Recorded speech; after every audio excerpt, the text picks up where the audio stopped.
Bapak Ibu, kita akan membaca Alkitab kita dari surat 1 Petrus pasal yang keempat ayat yang ke-10. Petrus pasal yang keempat, 1 Petrus pasal yang keempat ayat yang ke-10.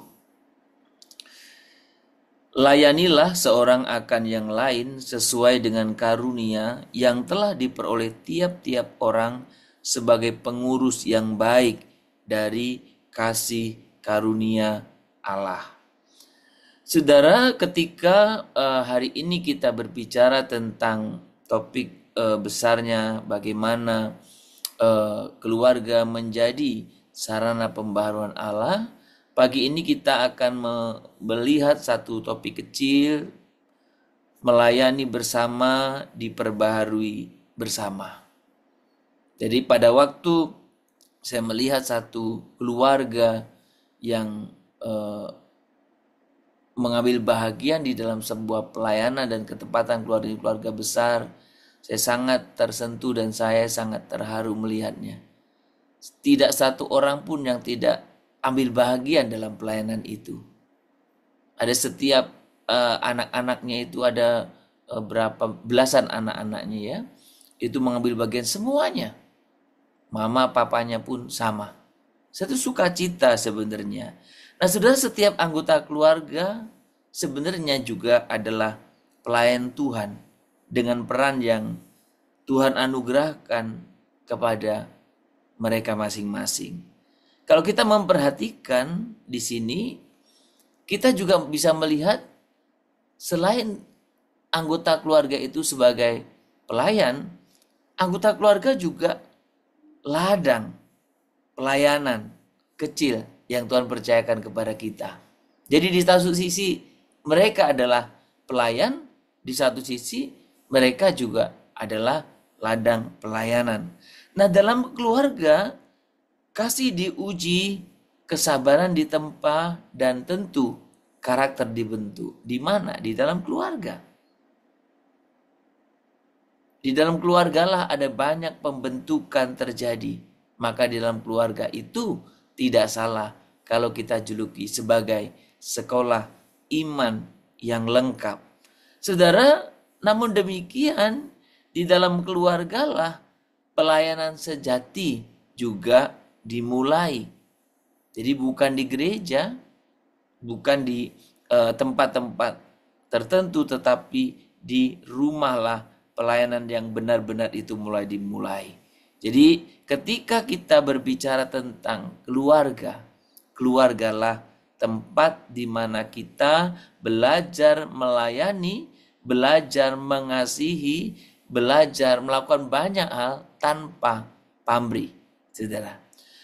Nah, Rasul Petrus Tuhan pakai untuk menuliskan bahwa setiap orang telah menerima karunia. Setiap orang, berarti tidak terkecuali anggota keluarga kita. Setiap orang telah menerima karunia dan karunia itu bukan untuk disimpan, melainkan untuk dipergunakan melayani, digunakan untuk memberkati orang lain. Nah, dalam konteks keluarga, karunia-karunia itu tampak dalam bentuk yang sangat nyata. Di dalam keluarga kita, sudah perhatikan aja dalam keluarga. Di sana ada yang sabar, ya kan?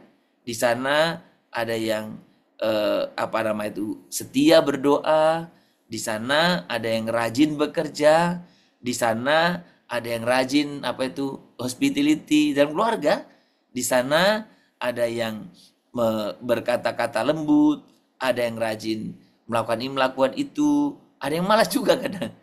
Dalam keluarga itu lengkap orang. Tidak ada, saya belum lihat keluarga itu sama gitu ya. Enggak, pasti beda-beda. Suami, istri, anak-anak, ya apalagi kalau ada sampai kakek nenek di situ, berbeda-beda. Nah, ketika setiap anggota keluarga itu menyadari bahwa apa yang mereka miliki adalah sebuah atau suatu pemberian Tuhan untuk melayani satu dengan yang lain, maka kasih karunia atau kasih itu mulai berakar. Dan suasana rumah diubahkan menjadi tempat hadirat Allah berdiam. Sesuatu yang indah ya saudara. Sesuatu yang indah saudara ketika kita belajar ini.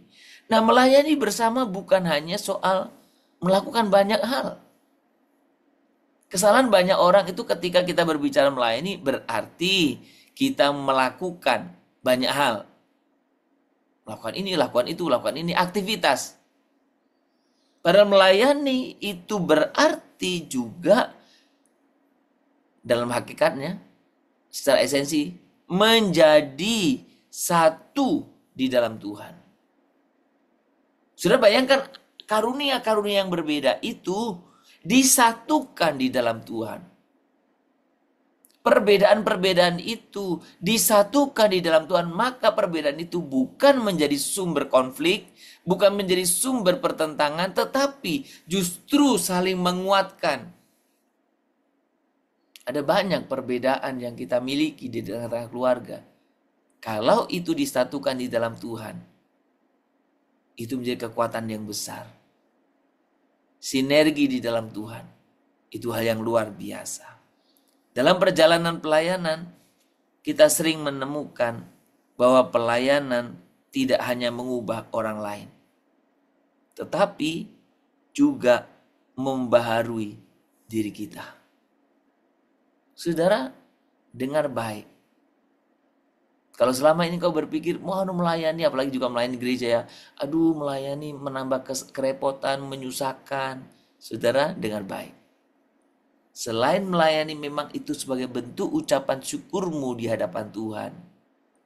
Ketika saya dan saudara melayani itu, sebetulnya saya dan saudara secara pribadi dibentuk karakternya.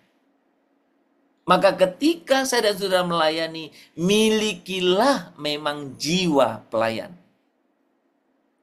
Karena ketika kita memiliki jiwa pelayan, kita itu setiap apapun yang mungkin pandangan orang, yang pertama kita koreksi diri sendiri. Saudara, bayang sederhana itu begini. Anda melayani, Anda bekerja sebagai apa ya? Pekerja rumah tangga.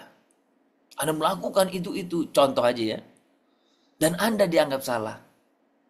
Kalau pelayan yang betul-betul punya jiwa pelayan, kita akan bisa berlatih sabar. Betul? Ya, sekalipun kalau sekarang banyak yang langsung marah juga ya, kadang lebih galak ya. Tapi kalau kita mau memiliki jiwa pelayan, justru latihan di sanalah. Saudara, jadi melayani itu, dalam pelayanan itu kita, pribadi kita diubahkan oleh Tuhan. Maka apa yang terjadi kalau keluarga melayani bersama, maka mengalami perubahan bersama. Yang egois jadi tidak egois, yang sombong jadi tidak sombong, yang merasa ini itu jadi tidak. Karena apa? Melayani bersama. Ketika kita belajar rendah hati, mengampuni, berbagi dan berkorban, iman kita bertumbuh tanpa kita sadari.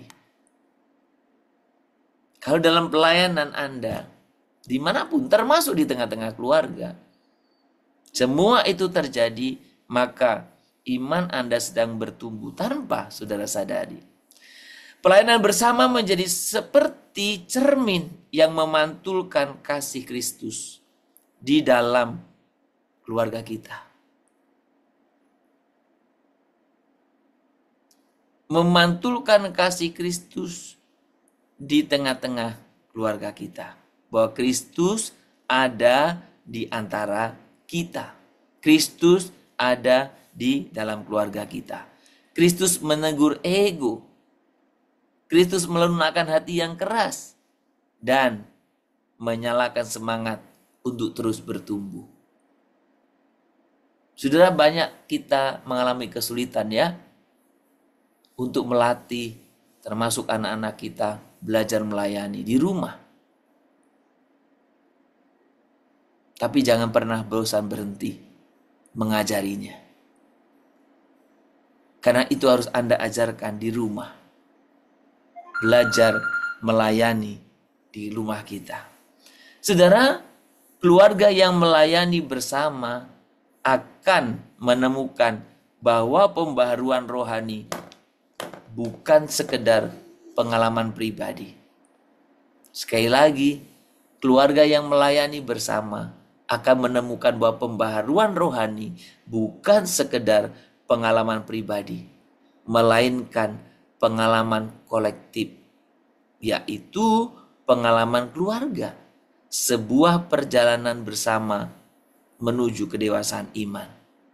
Saudara, dari sana keluarga saya dan saudara menjadi terang bagi dunia. Sederhana, tetap bersinar karena kasih Kristus bekerja di dalamnya. Saudara, kiranya kita boleh menyadari kebenaran ini dan mempraktekkannya di tengah-tengah keluarga kita melayani. Dan ketika kita setia melayani di rumah, saya percaya saya dan saudara pun akan ambil bagian pelayanan dalam gereja, menjadi berkat bagi banyak orang yang lebih besar. Tuhan memberkati keluarga kita. Biarlah kita melayani bersama dan mengalami pembaharuan bersama. Melayani lebih sungguh. Melayani lebih sungguh. Tuhan lebih dulu melayani kepadaku, melayani lebih sungguh.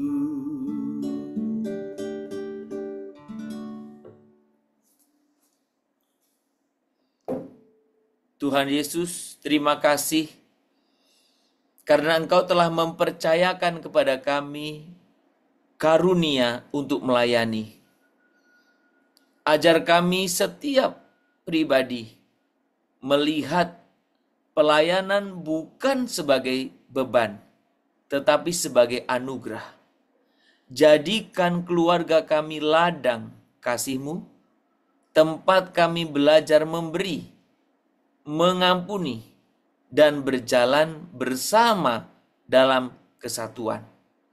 Perbaharui hati kami setiap kali kami melayani, agar kami semakin serupa dengan-Mu, yang datang bukan untuk dilayani, tetapi untuk melayani. Kiranya keluarga kami adalah keluarga yang bersama-sama melayani, keluarga yang bersama-sama mengalami pembaharuan atau diperbaharui.